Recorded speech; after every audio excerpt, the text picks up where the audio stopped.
하나님이 우리에게 주시는 말씀은 예레미야 5장 20절에서 31절 말씀입니다.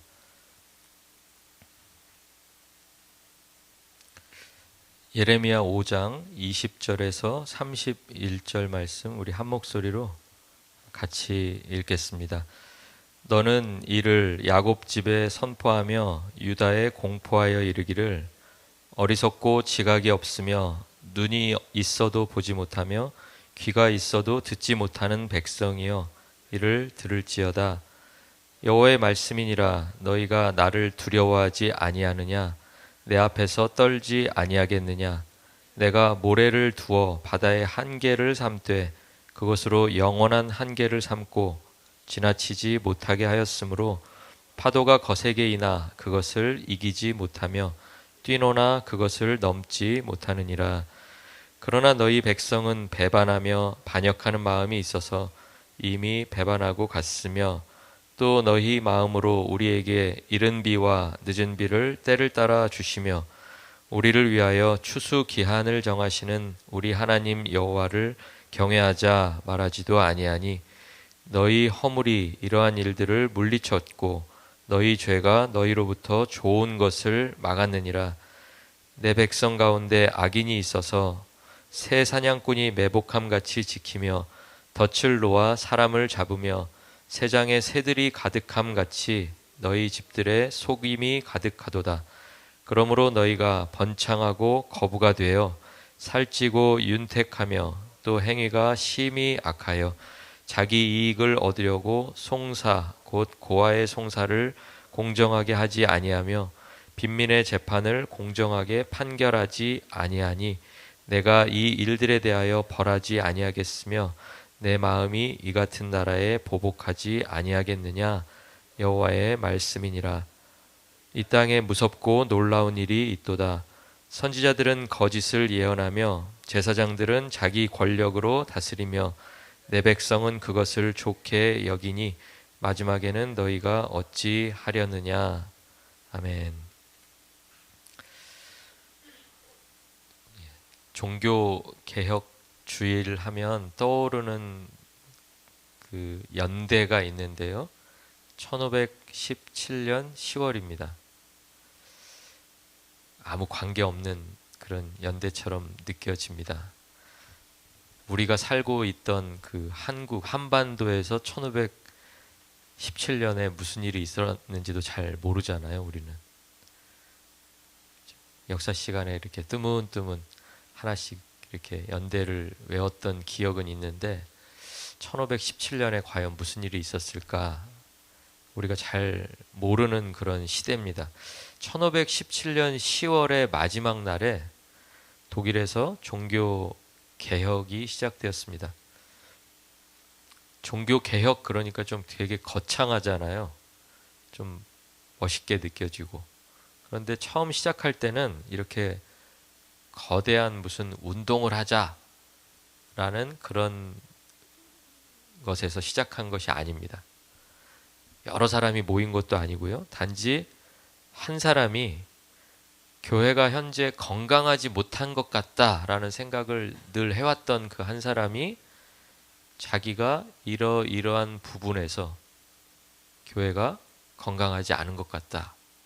혹시 내 의견이 틀렸으면 틀렸다고 누군가가 좀 이야기해 줬으면 좋겠다라고 거기다가 이렇게 붙인 거예요. 교회 입구에다가. 그 붙인 사람조차도 이게 나중에 종교개혁이라는 이름으로 불려지게 될 거라는 걸 전혀 예측하지 못했고요. 자기가 붙인 이 작은 행동, 이 한 행동이 앞으로 그냥 온 유럽과 전 세계를 다 뒤흔들어 놓을 만큼 그렇게 강력하게 될 거라는 걸 상상하지 못했다라는 거예요. 한 가지는 분명했죠. 교회가 건강하지 않았다라는 진단이었습니다. 틀리지 않았어요. 근데 그 작은 목소리가 결국은 교회의 본질을 회복하려는 거대한 움직임으로 이어져서 오늘날 우리는 그 사건을 종교 개혁이다 이렇게 부르고 있는 것입니다.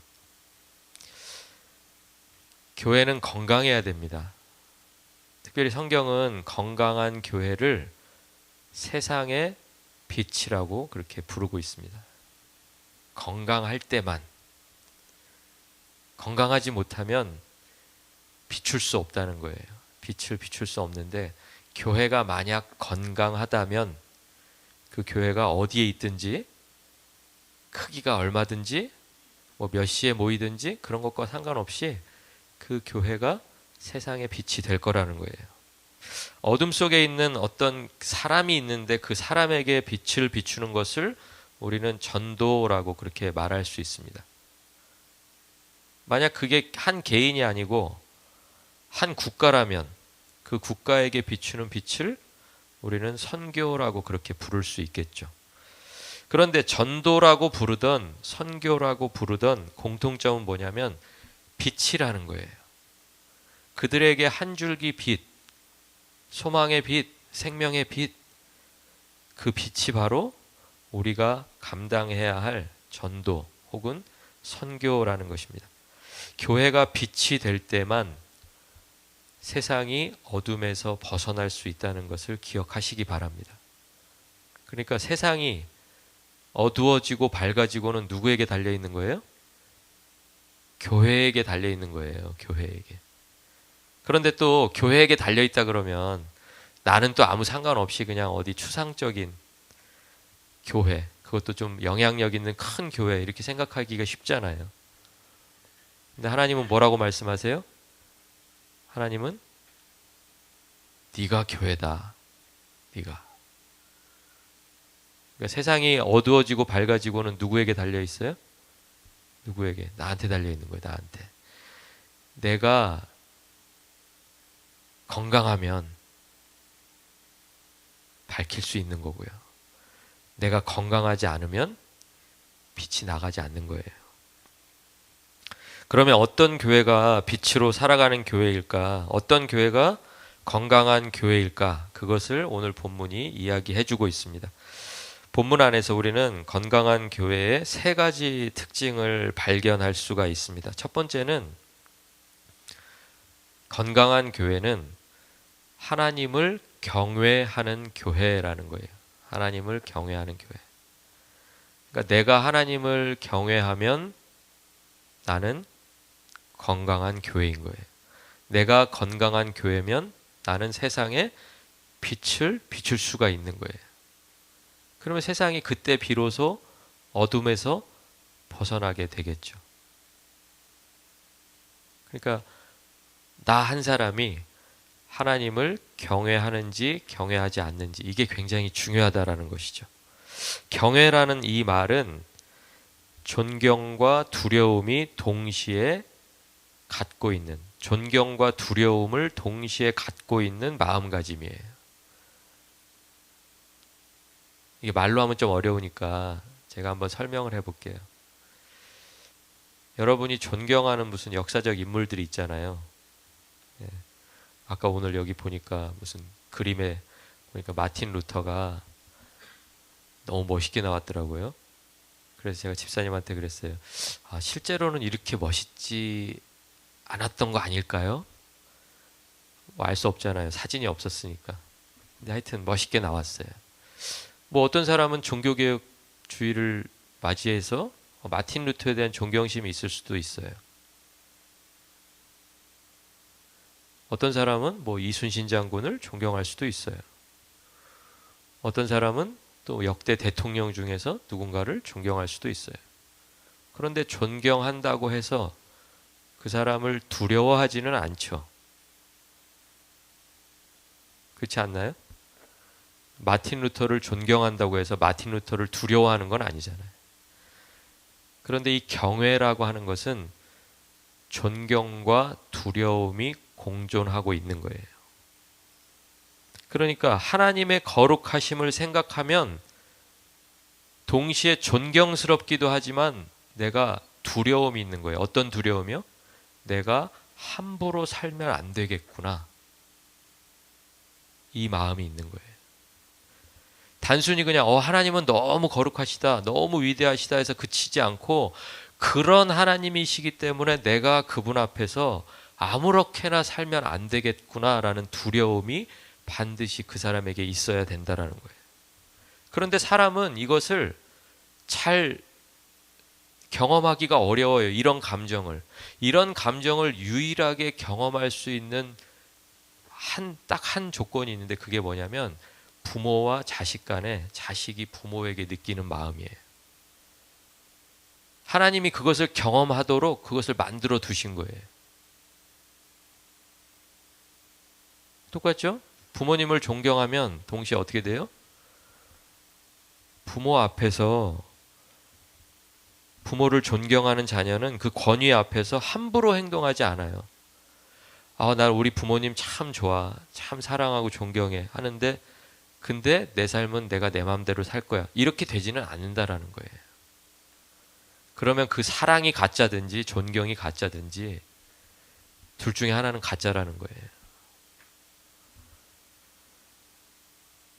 부모를 존경하는 자녀가 함부로 행동하지 않는 것처럼 하나님을 의식하는 사람은 그분의 거룩함을 내 삶에서 드러내는 방향으로 살아가게 될 거라는 거예요. 그런 삶의 자세가 바로 경외라는 것을 기억하시기 바랍니다. 그러니까 하나님 참 대단하시다 여기서 끝나는 게 아니에요.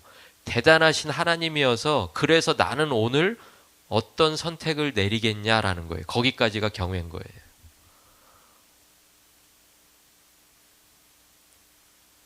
여러분이 하나님 앞에 서 있는 존재들입니다. 하나님을 경외해야 할 하나님의 자녀들입니다. 여러분이 하나님을 경외할 때 교회된 저와 여러분이 하나님이 기뻐하시는 건강한 교회인 줄로 믿습니다. 우리가 그때만 하나님을 경외하고 있는 모든 내 삶의 현장 속에서 내가 하나님을 의식하면서 살 때만 그때만 내가 뭐가 되는 거예요? 빛이 되는 거예요. 그러니까 오늘날 교회가 뭐 제 역할을 못한다, 세상에 빛이 되지 못한다, 이게 다 무슨 말이에요? 하나님을 입으로는 존경한다고 사랑한다고 하는데 삶의 영역에서 하나님으로부터 영향받기를 거절한다는 뜻이에요. 내 삶은 나의 영역이야. 내가 알아서 할 거야. 내 경험을 믿어볼 거야. 이렇게 살면 아무리 그 사람이 어디 교회를 몇십 년 동안 다니고 모든 사람이 다 그 사람이 교회 직분자인 줄 알고 그래도 그 사람이 뭐는 될 수 없어요? 빛은 될 수 없다라는 거예요. 빛이 되시기를 주의 이름으로 축원합니다. 건강한 교회 되시기를 바랍니다. 받은 은혜를 당연하게 여기지 않고 하나님을 경외하는 것, 이것이 건강한 교회의 첫 번째 특징입니다. 두 번째 특징은요, 진실과 정의를 외면하지 않는 교회입니다. 오늘 보니까 28절에 이렇게 돼 있어요. 살찌고 윤택하며 또 행위가 심히 악하여 자기 이익을 얻으려고 송사 곧 고아의 송사를 공정하게 하지 아니하며 빈민의 재판을 공정하게 판결하지 아니하니. 거기에 보면 이렇게 좀 법적인 용어들이 나오잖아요.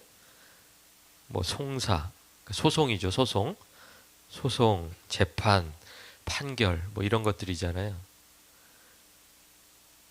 소송이나 재판이나 판결에서 제일 중요한 건 뭘까요?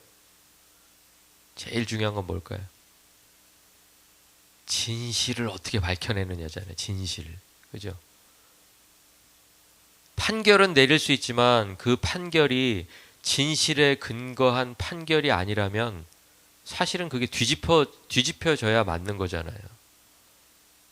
그런데 진실과 정의를 외면하는 일들이 일어나요. 그게 무엇 때문에 그래요?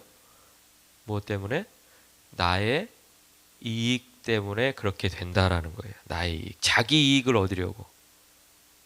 누군가가 판단할 수 있는 위치에 있는데 그 사람에게 가장 중요한 것이 진실이 아니고 나의 이익일 때, 나의 유익일 때, 그때 어떤 일이 벌어져요?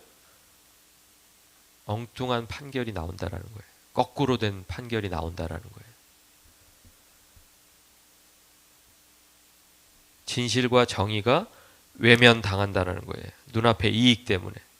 그런데 반대로 그러면 교회는 어떤 교회가 건강한 교회냐? 눈앞의 이익을 포기하는 한이 있더라도 진실과 정의를 붙드는 교회, 그게 바로 건강한 교회, 건강한 공동체라는 거예요. 그러니까 건강한 공동체는 자기 이익이 최우선이 아니라는 것을 우리가 알 수 있죠. 그렇죠? 나의 유익. 고린도전서 13장 5절이 뭐라고 이야기하냐면 그 안에서 사랑은 뭐라고요? 자기의 유익을 구하지 아니하며 이렇게 되어 있습니다. 그러니까 사랑은 자기의 유익을 구하지 않는데 대부분의 많은 사람들은 지금 어떻게 살아가고 있다라는 거예요? 자기의 유익을 구하면서 살아가고 있는 그 세상 속에 지금 교회가 이렇게 덩그러니 놓여져 있는 거예요. 그러니까 건강한 공동체, 건강한 교회를 다시 다른 말로 하면 사랑의 공동체, 사랑하는 교회라는 거예요. 왜? 지금 고린도전서 13장 5절이 그렇게 이야기하잖아요. 사랑은 자기의 유익을 구하지 않는다. 현재 이익이 사라지더라도 자기 이익이 보장되지 않는다고 하더라도 생명의 말씀에 나는 귀를 기울이겠다라고 결단하는 게 그게 바로 사랑의 공동체, 건강한 공동체라는 거예요.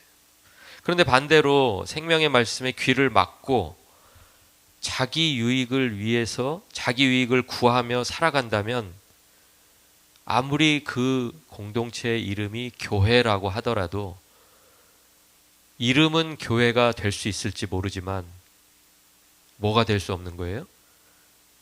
빛이 될 수 없는 거예요. 여러분, 이름뿐인 교회가 되시기 원하세요? 아니면 빛이 되기 원하세요? 다 얘기하셨어요. 지금. 빛이 돼야 돼요. 뭐 이름은 내 이름 뒤에 뭐가, 내 이름 앞뒤에 뭐가 붙고 이거 전혀 중요하지 않아요. 저 사람 교회 다니는 사람이야, 중요하지 않아요. 뭐가 중요해요? 내가 빛이 되느냐 안 되느냐, 그거예요. 그러니까 빛이 되려면 어떻게 해야 된다고요? 빛이 되려면 어떻게 해야 돼요? 진실을 외면하지 않고 정의를 포기하지 않아야 되잖아요.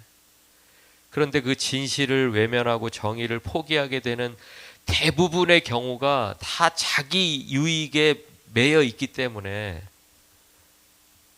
자기 유익을 위해서 살아가는 이 세상 속에서 자기의 유익을 구하지 아니하는 공동체, 건강한 하나님의 교회가 되실 수 있기를 주의 이름으로 축원합니다. 여러분의 유익을 내려놔 보세요. 그때 여러분이 내려놓은 만큼 건강해지는 거예요. 그리고 여러분이 건강해지는 만큼 여러분은 빛을 비추고 있는 거예요. 그것 자체로 하나님이 원하시는 교회의 두 번째 모습이라는 거예요. 세 번째는 책임을 가지고 공동체를 세워가는 교회가 건강한 교회입니다. 책임을 가지고 세워가는. 그러니까 이게 누구 개인에게 한정되어 있는 게 아니겠죠. 책임은 누구에게나 다 있어요. 여러분 그거 아시죠?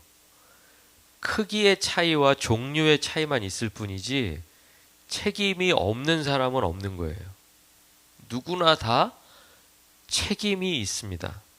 하나님께서는 각 개인에게 분명한 한계를 주세요. 그래서 하나님께서 그 한계라는 것을 말씀하기 위해서 뭐 바다를 이야기하시고 모래를 이야기하시고 파도를 이야기하시고 이 말씀을 하시잖아요. 근데 그렇게 말씀하시는 이유는 뭐냐면 자연에만 그런 한계가 존재하는 것이 아니라 세상에서 빛으로 살아가야 할 너희들 각자에게도 각자의 한계가 있다라는 거예요. 한계를 정하신 분이 하나님이시라는 거예요. 그런데 우리는 가끔 이 한계를 오해해서 이 한계를 막 벗어나는 것을 항상 좋다고 여기는 그런 마음의 태도가 있어요. 내가 정해진 한계를 막 극복하고 뛰어넘고 막 이런 것을 우리들이 해야 할 일인 것으로 생각을 해요. 근데 성경은 이야기하잖아요. 우리의 한계를 누가 정해주셨다고요? 하나님이 정해주셨다는 거예요. 그러면 어떤 태도를 가져야 될까요? 나는 왜 이거밖에 안 되지? 나는 이거보단 조금 더 큰 사람 같은데? 이런 마음이었던 사람이 하나님께서 나의 한계를 정해 놓으셨다면 그 한계 안에서 최선을 다하는 거예요. 그 한계를 주신 사실을 감사하는 거예요. 그 한계 안에서 내가 할 일을 찾는 거예요. 하나님은 한계만 주시는 것이 아니라 그 한계 속에서 감당해야 할 책임을 함께 주시는 분이신 것을 기억하시기 바랍니다. 선지자들에게도 하나님께서 책임을 주셨어요. 한계도 주셨고. 그런데 선지자들의 책임은 뭐였냐면 진실을 예언하라는 것이 하나님의 선지자들에게 주신 책임이었던 거예요. 진실이 뭐 다른 게 아니고요. 하나님이 말씀하신 것을 그대로, 너는 전달자니까, 선지자 너는 전달자니까 네 생각으로 얘기하지 말고 누구의 말을 하라는 거예요? 하나님의 말을 하라는 거죠. 전하라는 거죠. 그 책임이 그들에게 있었다라는 거예요. 그런데 이들이 처음에는 하나님이 주어주신 그 한계와 책임을 잘 지키는 듯 했는데 시간이 갈수록 어떻게 돼요? 사람들의 욕망을 따라서 거짓을 예언하기 시작했다라는 거예요. 왜 그랬을까요? 생각해보면 너무 당연하죠. 거짓을 막 예언했어요. 그러니까 누가 좋아해요? 누가? 사람들이 좋아해요.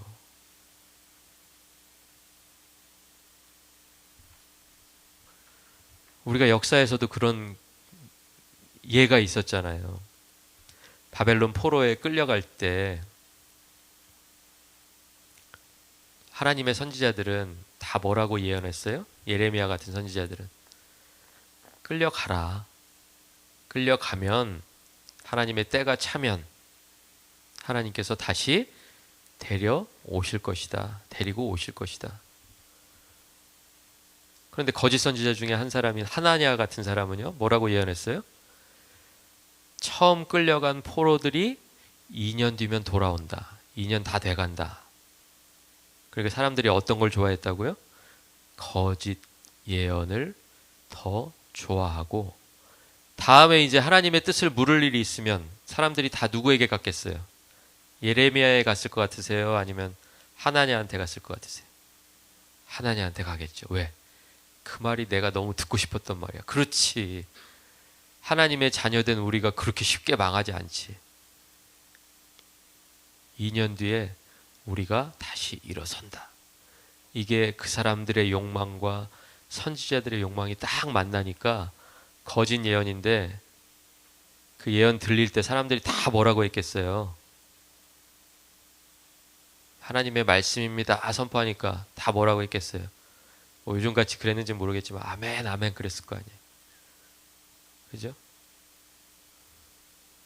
그리고 하나냐가 너무 대단한 막 선지자가 되는 거죠. 자기 한계를 넘어서고 싶은 자기 욕망이 거기서 충족이 되는 거죠. 그렇지. 내가 별 볼 일 없는 선지자로 이렇게 끝나는 건 아니었지. 선지자들에게 주신 책임이 있었는데 그 책임을 따르지 않고 거짓을 예언했다는 거예요. 그러니까 결과적으로 어떻게 됐어요? 건강한 공동체를 세우는데 실패했어요. 사람들이 다 자기의 욕망을 채우기 위해서 선지자한테 나아오도록 선지자가 그 사람들을 그렇게 인도하고 그 사람들이 또 선지자를 그렇게 용기를 북돋아주고 서로가 서로를 망치고 있었다라는 거예요. 그러니까 건강한 공동체가 세워지지가 않았죠. 제사장들에게도 책임이 있었습니다. 하나님의 다스리심을 선포할 책임이 있었는데 그들이 그 책임을 잊어버렸어요. 우리를 다스리시는 분은 하나님이다 라고 선포했어야 되는데 자신들의 권력을 어떻게 하면 유지할 수 있을까? 우리 성경 공부 시간에도 배웠지만 그래서 권력자들에게 뇌물을 가지고 싸가지고 가서 갖다 바치고 나 대제사장 좀 시켜주세요. 그러면 또 그 뇌물 받은 사람은 그래 네가 자격이 있는 사람 같아. 저는 쟤보다 300달란트 더 낼게요. 저를 시켜주세요. 그래 네가 사실은 더 자격이 있는 것 같아. 그런 일들을 막 행하고 있었다라는 거예요. 백성들은 백성들대로 이런 모습을 비판하고 저항하고 마치 1517년에 그 마틴 루터 같이 이건 아니지 않습니까? 교회가 지금 건강하지 않은데요? 제사장들이 건강하지 않은데요? 선지자들이 건강하지 않은데요? 라고 항의하고 저항했어야 되는데 그런 책임이 있었는데 그 사람들이 그냥 자기와 그들과의 관계 속에서 만족했다라는 거예요. 그저 누군가가 선지자가 됐든 제사장이 됐든 앞으로 당신의 몸이 편해지고 배부르게 될 겁니다. 성공하게 될 겁니다. 하나님이 축복해 주실 겁니다. 라고 하면 그냥 그것으로 충분한 거예요. 그러니까 모든 사람이 한 사람도 예외 없이 자기에게 주어진 책임대로 살지 못하고 자기의 욕심을 따라서 자기의 마음을 따라서 살게 된 이 공동체가 하나님 앞에서 건강한 공동체로 설 수 없었던 것은 너무나 당연한 거죠. 교회는 세상에 빛이 되지 못했던 그 역사를 우리는 알고 있습니다. 그래서 하나님은 건강하지 못한 공동체를 향해서 오늘 엄중하게 경고하고 계신 거예요. 31절 우리 같이 한번 읽겠습니다. 선지자들은 거짓을 예언하며 제사장들은 자기 권력으로 다스리며 내 백성은 그것을 좋게 여기니 마지막에는 너희가 어찌하려느냐. 그러니까 책임을 다하지 못한 이 그룹들을 다 말씀하신 후에 마지막에는 어찌하려느냐 이렇게 말씀하고 계신다는 거예요. 마지막에는 그 책임을 다하지 못한 것에 대해서 책임을 져야 될 때가 온다라는 거죠. 저는 그냥 시키는 대로만 했는데요. 이게 제일 바보 같은 사람이죠. 요즘에 뉴스 보니까 그런 사람들이 많이 나오더라고요. 저는 그냥 시키는 대로만 했습니다. 자기 책임을 생각해야지 시키는 대로만 하면 안 돼요. 내가 해야 될 일이 뭐지? 나의 한계와 나의 책임을 하나님의 말씀 앞에서 물어보고 하나님의 말씀대로 행해 나가야 될 줄로 믿습니다. 지금 하나님의 경고를 듣고 있는 백성들이 누구냐면 성경이 21절에서 그 백성들을 이렇게 이야기해요.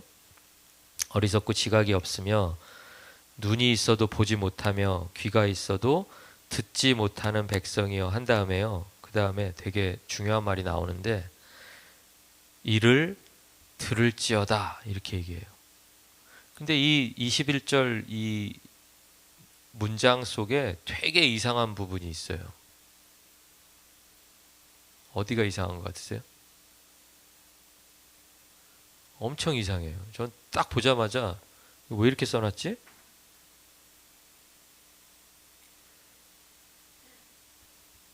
지금 눈은 있는데 보기 싫다는 거예요? 보지 못한다는 거예요? 네? 보지 못한다는 거죠. 귀가 있는데 듣고 싶지 않다는 거예요? 듣지 못한다는 거예요? 그러니까 마치 우리가 이걸 딱 이렇게 읽으면 이 사람이 능력이 안 되는구나. 이 사람이 보지 못하고 듣지 못하고 책임을 다하지 못하는 건 이 사람의 능력이 안 돼서지 이 사람의 의지는 아니겠구나 이렇게 생각하잖아요. 그런데 그 다음에 뭐라고 말씀하세요? 들을지어다 그러잖아요. 아니 하나님도 참 답답하신 분이지. 능력 안 되는 사람들한테 들을지어다 하면은 이게 또 그 다음 말은 듣겠어요? 듣겠어요? 안 듣겠어요? 난 듣지 못하는데? 나는 보지 못하는데? 그런데 그 말이 아니라는 거예요. 하나님이 지금 자기 백성에게 들을지어다 라고 말씀하신 그 속뜻은 뭐냐면 들을 수 있다라는 거예요. 그 사람들이 지금 들을 수 있는데 안 듣고 있기 때문에 들으라는 거예요. 그럼 우리 맨 마지막에 했던 마지막에는 너희가 어찌하려느냐라는 말과 이 맨 첫 부분에 나와 있는 이를 들을지어다 라는 말을 합쳐보면 무슨 말이냐면 마지막 때가 가까워 오면 어떻게 할 수가 없는데 지금 이 순간 내가 지금 선지자를 통해서 이야기하고 있는 이 순간에 지금까지 듣지 않아 왔던 지금까지 보지 않아 왔던 그 마음을 바꾸어서 한 번만 들으라는 거예요. 한 번만. 들어야 산다는 거예요. 들어야 건강해진다는 거예요. 들어야 빛이 될 수 있다라는 거예요. 여러분 이 말은요. 제가 그냥 못 듣는 것을 그냥 안 듣는 것으로 우기는 게 아니고요. 에스겔 12장 2절에 똑같은 사람에 대해서 뭐라고 이야기하고 있냐면 12장 2절에 이렇게 되어 있습니다. 인자야 내가 반역하는 족속 중에 거하는도다. 그들은 볼 눈이 있어도 보지 아니하고 들을 귀가 있어도 듣지 아니하나니 그들은 반역하는 족속임이라 이렇게 되어 있잖아요. 하나님이 분명히 들을 수 있도록 귀를 주셨고 볼 수 있도록 눈을 주셨는데 내 마음속에 뭐가 자리 잡으면 하나님을 경외하는 마음 대신에 반역하는 마음이 자리 잡으면 반역이라는 게 뭐 거창한 거 아니에요. 내 마음대로 살겠다는 거예요. 하나님이 나에게 지시해 주는 거 이거 불편합니다. 하나님의 음성 듣는 일 이거 너무 힘들고 어렵습니다. 그러니까 누구 뜻대로 하겠다는 거예요? 내 뜻대로 그냥 한번 살아볼게요. 이게 반역이라는 거예요. 이게. 근데 반역하면 지금까지 들을 수 있던 귀가 갑자기 안 들리는 거예요. 예. 그러니까 안 들리니까 이걸 내가 능력이 없어서 안 들려. 나는 말씀을 들어도 아직은 잘 안 들려. 이렇게 자기를 위로하지 마세요. 여러분은 다 들을 귀가 있어요. 볼 수 있는 눈이 있어요. 그런데 그 볼 수 있는 눈과 듣는 귀가 언제 닫혀버려요? 내 마음속에 하나님 경외하는 마음 대신 내 마음대로 살고 싶은 마음이 자리 잡는 순간에 눈과 귀는 그냥 아무 일을 못하는 거예요. 반역이에요. 반역하는 마음이 있으면 보이지도 않고 들리지도 않는다라는 거예요. 그러니까 하나님께서 지금 마지막으로 한 번 더 말씀하시는 거예요. 들을지어다. 들을 수 있으니까. 들을 수 있으니까. 너희들이 건강했으면 좋겠다. 너희들이 건강해서 세상의 빛으로 살았으면 좋겠다. 그게 하나님의 뜻이라는 거예요. 귀를 열고 눈을 열어서 내가 말하는 것을 보고 들으라라고 지금 말씀하신다는 것이죠. 사랑하는 부르신 교회 성도 여러분들을 말씀으로 권면하기 원합니다. 우리는 건강한 교회로 세워져야 합니다. 하나님을 경외하고 진실과 정의를 외면하지 않고 각자가 한계 속에 놓여 있지만 그 안에서 주신 책임을 가지고 공동체를 세워 나가야 함을 기억하시기 바랍니다. 이번 한 주간 동안에 우리가 건강한 교회의 세 가지 특징을 기억했으면 좋겠습니다. 각자의 삶을 말씀 앞에 되돌아보면서 하나님께서 세우시는 귀한 믿음의 공동체, 또 사랑의 공동체, 자기 유익이 아니라 이웃의 유익을 구하고 나의 유익이 아니라 지체들의 유익을 구하는 귀한 공동체로 서가실 수 있기를 예수 그리스도의 이름으로 축원합니다. 기도하겠습니다.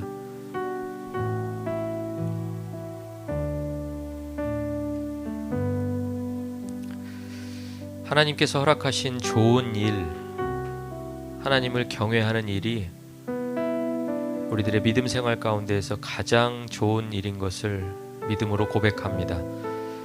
하나님께서 우리들을 지으셨을 때 분명히 하나님을 주목하고 또 하나님을 경외하고 하나님의 입으로부터 나오는 그 말씀을 듣고 또 그 일하시는 구원의 역사들을 볼 수 있는 눈들을 우리들에게 주셨음을 말씀을 통해서 확인합니다. 우리들의 마음이 반역하는 마음일 때 우리들의 눈이 닫히고 우리들의 귀가 닫히는 것을 우리들이 이제 깨닫습니다. 하나님, 우리 말씀을 통해서 우리의 마음을 새롭게 하여 주셔서 우리의 닫힌 귀가 열리게 하시고 닫힌 눈이 열리게 하셔서 하나님의 일하심을 보고 하나님의 그 진리와 생명의 말씀을 온전히 듣고 그 생명의 길로 걸어가는 자녀들의 삶이 될 수 있도록 주님 축복하여 주시옵소서. 종교개혁 주일을 맞이해서 우리들이 개혁이라는 거창한 이름은 아니어도 우리가 건강한 교회로 하나님 앞에서 살겠다는 다짐을 주님 앞에 올려드립니다. 건강한 교회가 되어서 세상의 어둠을 비추고 개인에게 또 사회에게 국가에게 말씀의 빛을 전하는 주의 자녀들 다 되게 하여 주시옵소서. 감사드립니다. 예수 그리스도 이름으로 기도드립니다. 아멘. 이제는 우리 주 예수 그리스도의 은혜와 하나님 아버지의 크신 사랑과 성령 하나님의 교통 역사하심이 오늘 나를 향하신 하나님의 그 음성을 듣고 건강한 공동체로 건강한 교회로 세상의 빛으로 살아가기로 다짐하는 부르신 교회와 교회에 속한 가정들과 가정의 모든 자녀들 위에 이제부터 영원토록 함께 계실지어다. 아멘.